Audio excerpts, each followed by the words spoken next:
This is what happens when you do resin. I don't know if you can see me or not, but... Hey everyone, I want to welcome you to the next Positive Gravity. I'm Doug Howe, and today we'll be working with this little guy. You know, I've been doing a lot of bigger projects recently, and things that fill my workbench and weigh a ton. I thought I would just do something small. I have a lot of this madrone. So this is madrone wood. Got off a property here in town, and it's really beautiful wood. I don't know how well you can see that, but it's got some nice pink and white tones in it. It's got a really tight grain. It's really hard, but it cracks. And as you can see, there's a big old crack right there across the top. This madrone is known to do that. It cracks really quickly after it falls or after you cut it. So if you're working with madrone and you have a fresh tree, cut it and either store it in a tank of water or prep it for what you're going to do with it, and do everything you can to prevent it from cracking, because it likes to crack. This was already cracked when I got it. It had been a tree that had been down for a while, so there's not a lot I can do about that. But you know, if you watch some of my other videos, you'll see I don't mind cracks. I just work with them. It's a chance to decorate, right? There's another feature of this piece of wood, and it's hard to see. Maybe you can see them on this end. See these little white spots? Those are places where grubs have been chewing their way through the wood. And there's quite a few on here. And that's sad, because I have multiple pieces of this and it's just sitting out there needing to be worked on. And unbeknownst to me, the grubs were going to town on it. And so, I don't know if you can see them over there on the workbench. There's 5 more pieces, at least this big or bigger, that I'll do things with. And when I was prepping those, I found live grubs inside just going to town. So these need to be dealt with, and you may put those even in the oven and bake them. They're already dry, but do that to kill the grubs, because I don't want them to keep eating until I get to working with my wood. So another hazard, just be aware that you can get grubs living in your wood pile and they will destroy your wood. We're going to use it to our advantage though here. Once I turn this round, we're going to make a flat, probably 5-inch box, probably 3 inches tall, 2 or 3 inches tall, maybe 5 inches in diameter. It's just a small flat box, maybe a little jewelry box. I'm going to take advantage of the cracks and the grub holes to decorate. So I'll be putting inlay into these grub holes and this cracks, either resin or maybe opal or metal shavings. We'll see when we get there. But the first step is going to be to mount this up somehow. Probably just mount it between centers. I've marked my center here and on this side. Turn it around and we'll go from there. So, you know, we'll be doing a little bit of turning and a little bit of decorating with this video. So stick with me, and thanks for joining me. Don't forget, always enjoy the process. Sometimes it's all you get.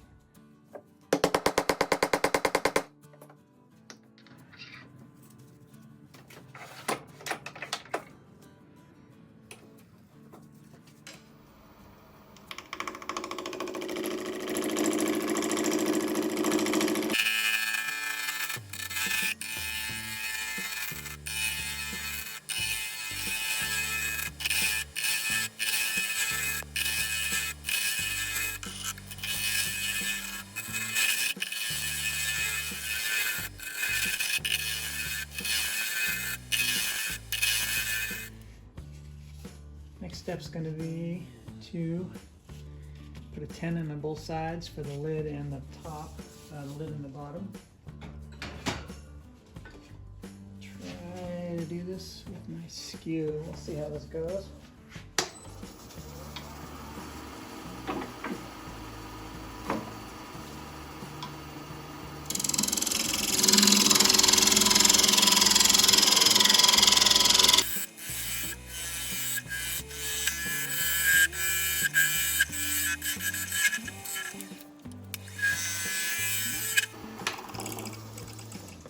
As I make this cut, I'm just watching this angle between the edge here and my tool so that I get a 90-degree angle on this corner. This is going to eventually be the top or the bottom of my box.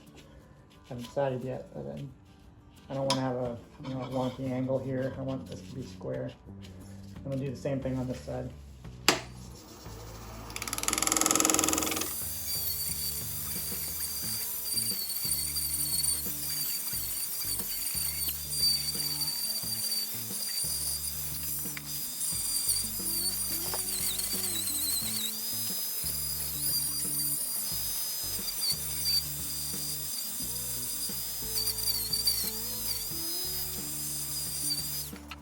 These grub holes,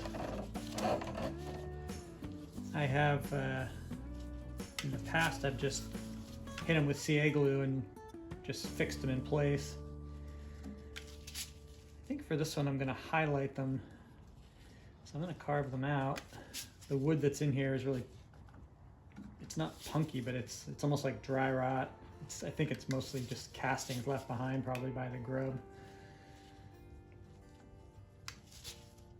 Pretty much just pop it out.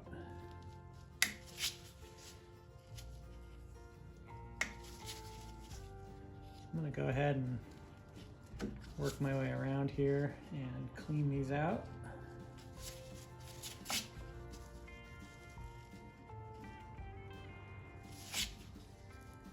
I want to retain the natural edge between the grub hole and the wood. I don't want to cut that, so I'm trying to be careful and just kind of like pop these out.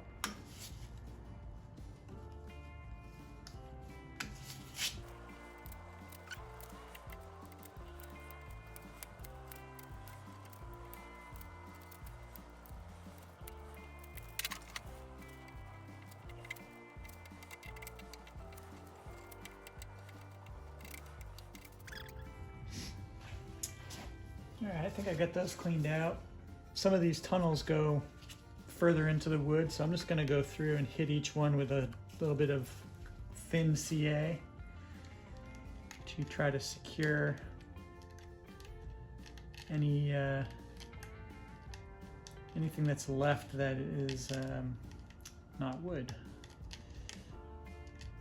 This will just basically harden that into, make it part of the wood so it doesn't become insecure down the road.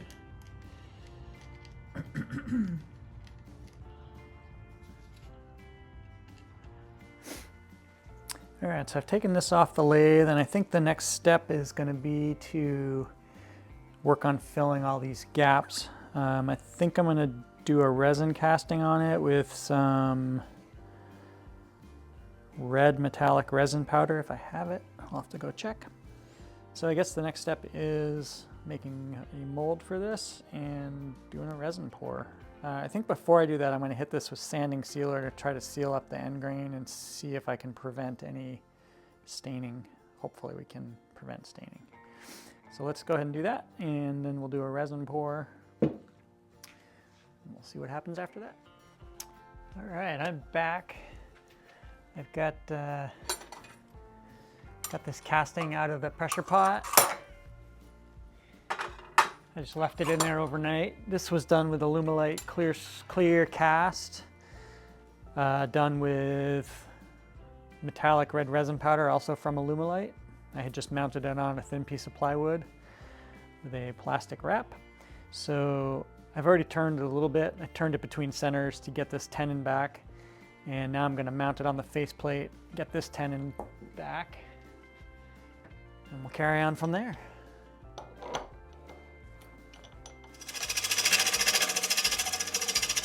So I'm just going to remove the plywood.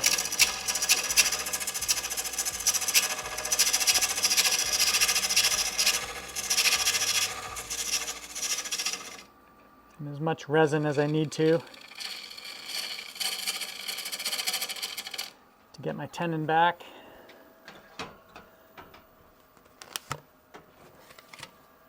I'm going to switch over and try this carbide. Sometimes carbide does better with the resin.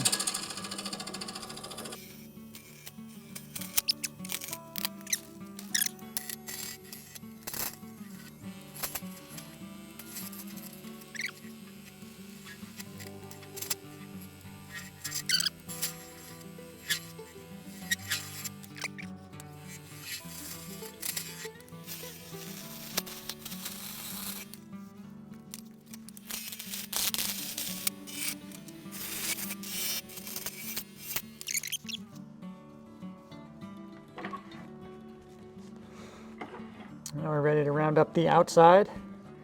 We've got a tenon on both sides now. I'm going to go ahead and bring this up.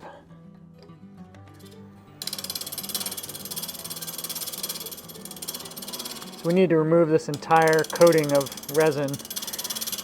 I just want the resin left in the recessed areas of the wood.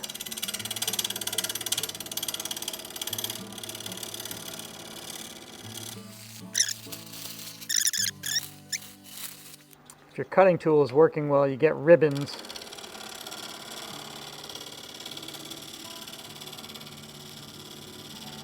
See, I'm kind of getting ribbons coming off. And you can feel it when you have good engagement. It's kind of like peeling an orange or something.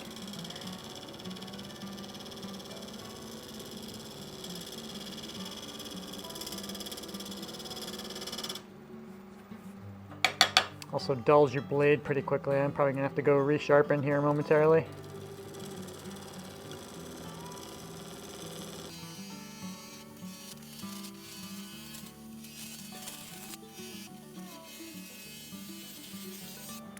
This is what happens when you do resin. I don't know if you can see me or not, but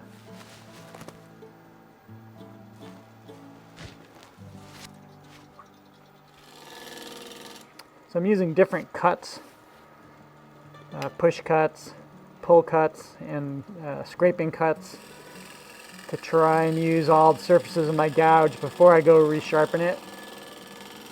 Otherwise you're resharpening already sharp edges and you're wasting your metal.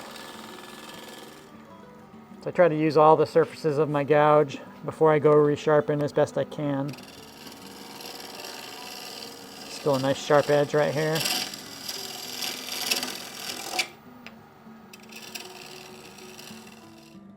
Give you a better look at it.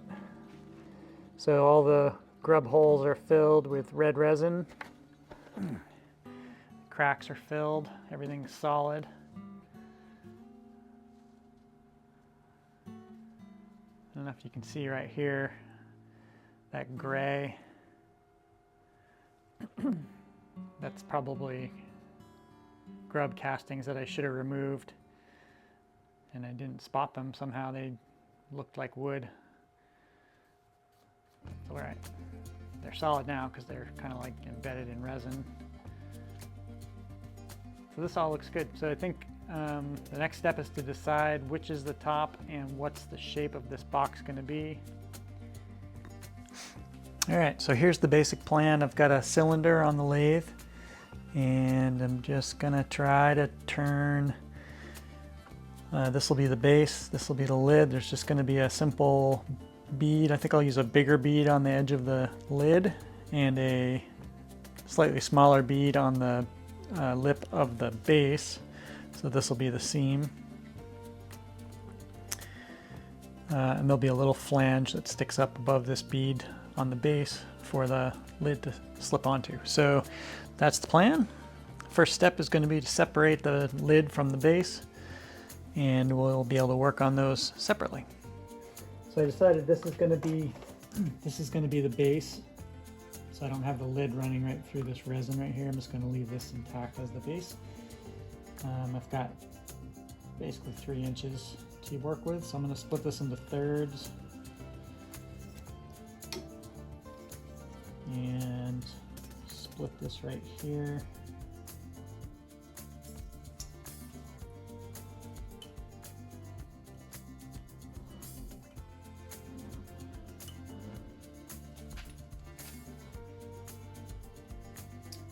Okay, so I'll split that right there. This will be the box, this will be the lid.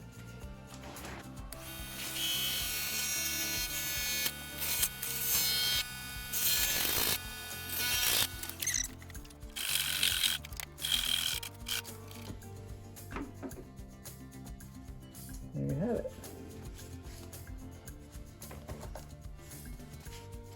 Fully separated, and we've got resin all the way into the middle here, so that's great. That's what we're looking for. Pressure pot probably helps with that quite a bit. All right, so this is the inside of the lid. I'm going to want to have a bead here and a slight recessed area where the vertical part will be, and then it's going to curve in, so there's not a lot of wood here.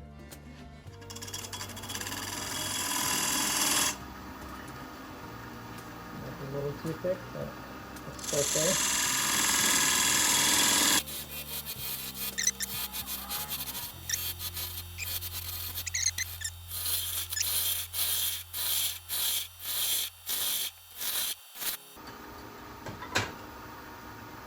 Delineate where my shoulder is going to be on the inside.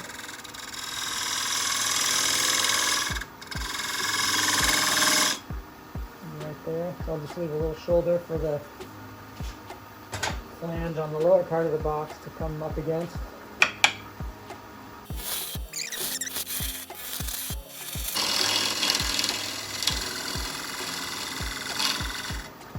So the shape I'm going for is maybe a little bit of a dome with a point in the center.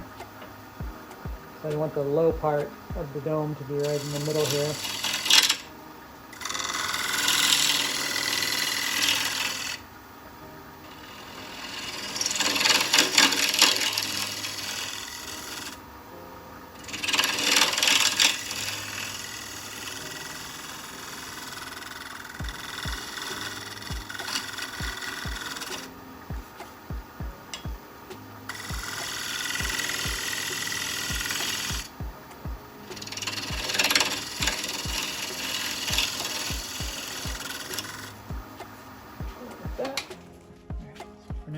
Hit this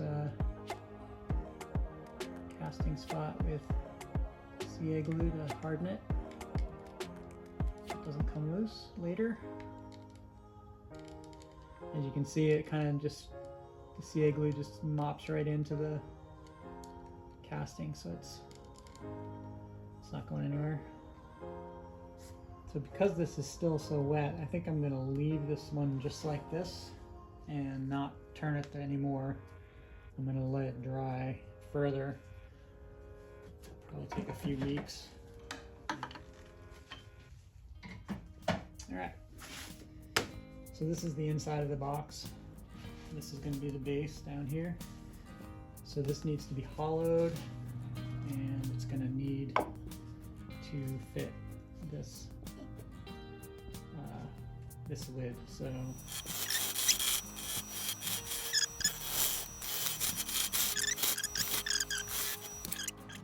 good. So initially I'll make this kind of tapered so it's narrower here than it is at the where it meets the rest of the box, and that's to ensure that I don't go too far. Once this is dry and I'm fitting it, I'm going to want to get this upper portion to fit into the box, but not the lower portion. Excuse me. And that'll allow me to establish exactly how big this opening is and set this flange up for a nice snug fit. I'm going to leave it like that for now.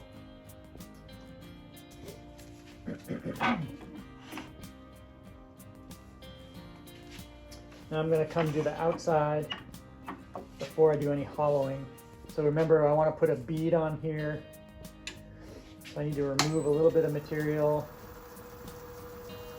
from the outside.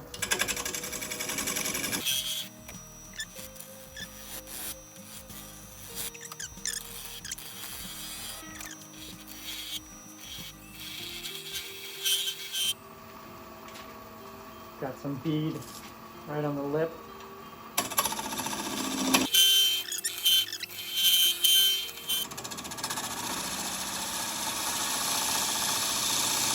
I'm going to leave a fair amount of wood here so that it can do what it's going to do when it's drying, and then I can make it round again, hopefully. I didn't realize this wood still had so much moisture in it.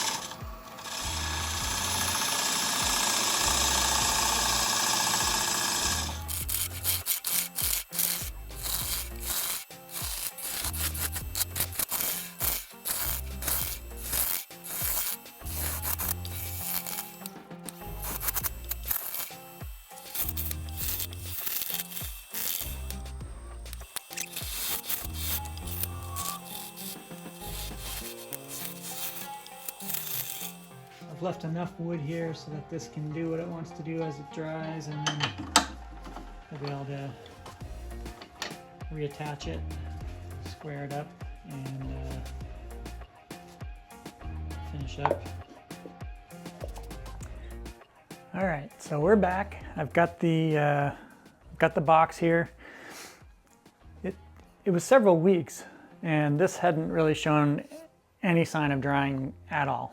And I think, you know, it's cold and damp out here in the garage, and this wood maybe just dries more slowly because of the tight grain, and it really wasn't doing anything. And I'm in the mood to move some things along out of my shop. So I took the aggressive step of putting it in the oven to dry, and it dried. It took about, I put it in there for 2 hours. I don't know how long it really took, but it also warped quite a bit and caused some cracks to form next to some of the resin.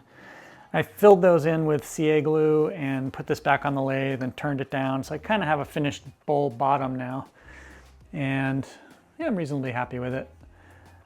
I was a little impatient, didn't seal well enough when I used some of the CA, so there's a little bit of black staining on there, but it's not too bad. Other than that, I think it's really pretty. Here's the top. So I haven't worked on the top yet, and you can see maybe how curved that is. So we need to make this flat again. I still have a tenon here, so I'll be mounting it by the tenon, turning this flat, opening it up, and putting my curve onto the top, so that hopefully when we're done, that'll go on there. So I'm going to bring you in to show you working on this. You can see I put some CA glue in the cracks here. I filled cracks all over, filled those all with black CA. So hopefully when we're done, obviously they won't be as big as that. They're just hairline cracks. That one there looks like it maybe needs a little bit more. So I'm going to take care of that, and we'll get back on the lathe. All right, so my first step is going to be to reestablish this tenon round. I've just got it mounted with a jam chuck.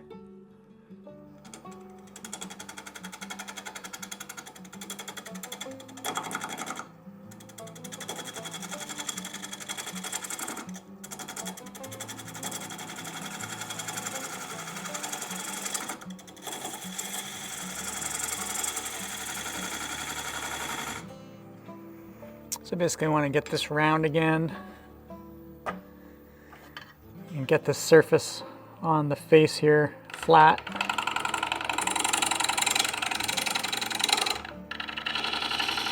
Get a nice clean corner.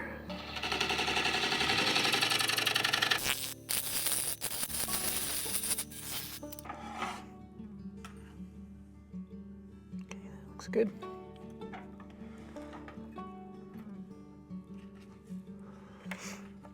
Now I can get a clean mount on here. So that's about the diameter of my box. So I really just need to take off about a 1/16 of an inch. Almost none on this dimension.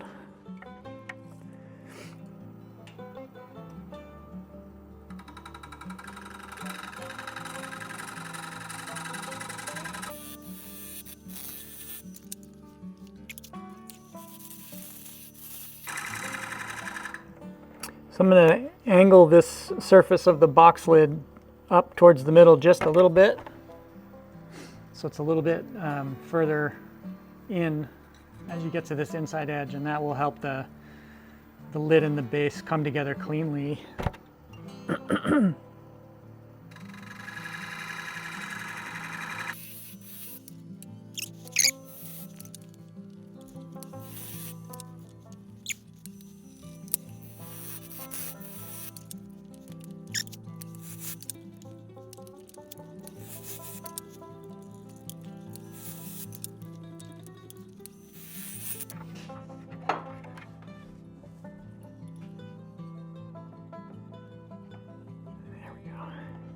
That's a nice fit.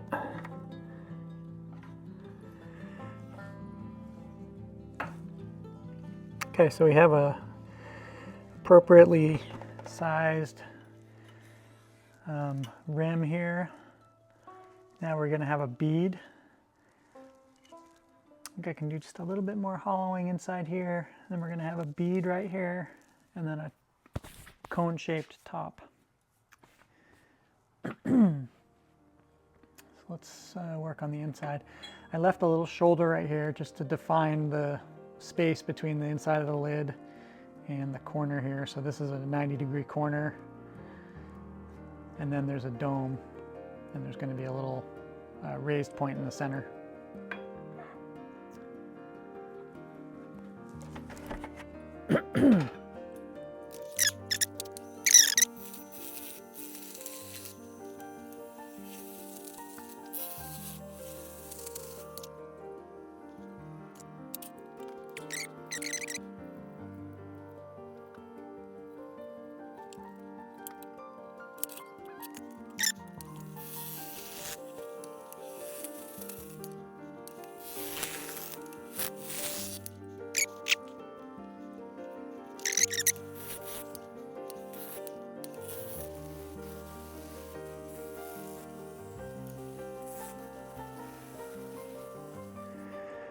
Clean this out with a little bit of denatured alcohol.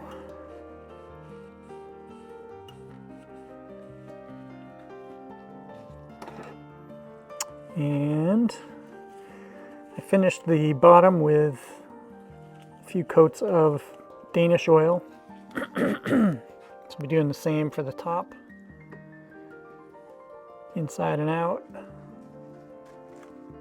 Applied with a triple-aught steel wool.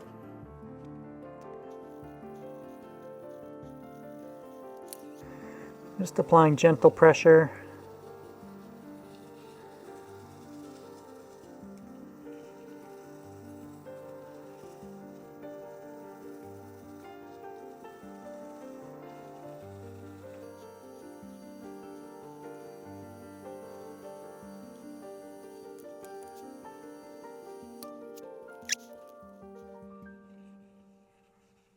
So I'm just letting this absorb for a few minutes and then I'll wipe off the excess before I move on. It tends to absorb in on the end grain more. So that's going to be here and here. So I'm just kind of spreading it around, make sure that there's always some there to absorb in.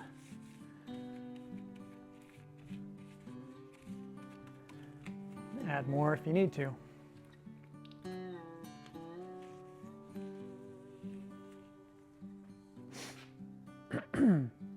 All right, well, I'm going to let this absorb. I'm going to towel off the excess in a few minutes. All right, so we've got this mounted up by a jam chuck. And this is the next day. I just gave it one day for that Danish oil to dry.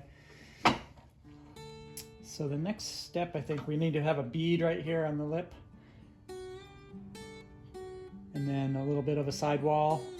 And then we're going to taper up to a point.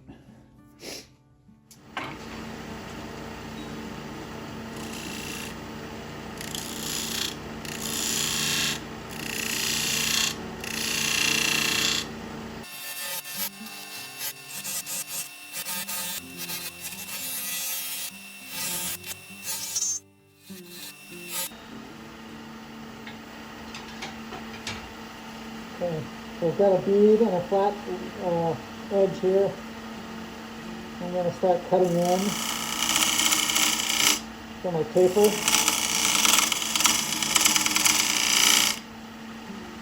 That's for the top.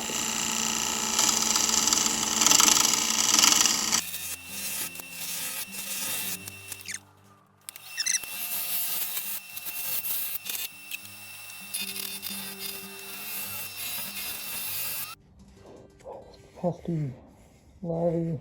Look at that. Lesson learned, man. Got to basically turn this first, then cast it in resin to fill all these, because they're just all inside the wood. Should have seen that coming.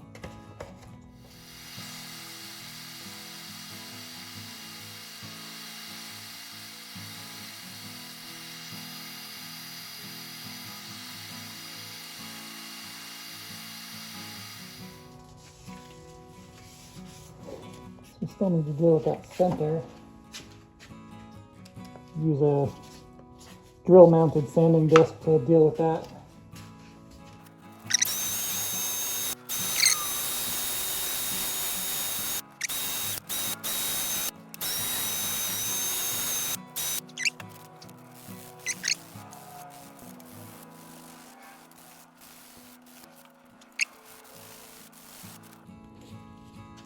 Alright, so I've got the lid all sanded up to 400 grit and cleaned up with denatured alcohol, so it's time to apply the blemish oil.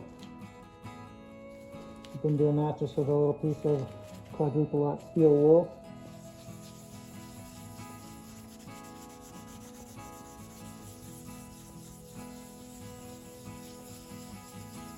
Nothing too fancy.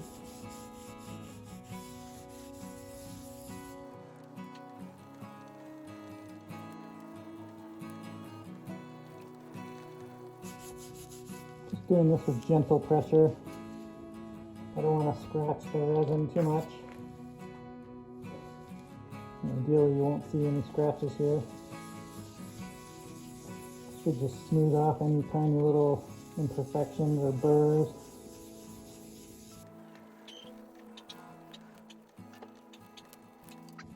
Now that I've got that far, I'll just keep applying some oil. A little bit on with my gloves so it doesn't get all absorbed into a towel or something. So the main thing that I learned on this one is that I need to turn the box to almost its finished state, then chip out all these grub holes, larvae holes, whatever they are, and do the resin casting at that point, and then come back and turn it again because I ended up with non-filled grub spots. Should have seen that coming. Alright, well, I'm going to let this dry. I'm going to towel it off, take off the excess, let it dry, and then I've been buffing it with Yorkshire grit and followed by a little bit of paste wax to finish. So I'll be taking care of that, and I will have some photos of the finished product for you.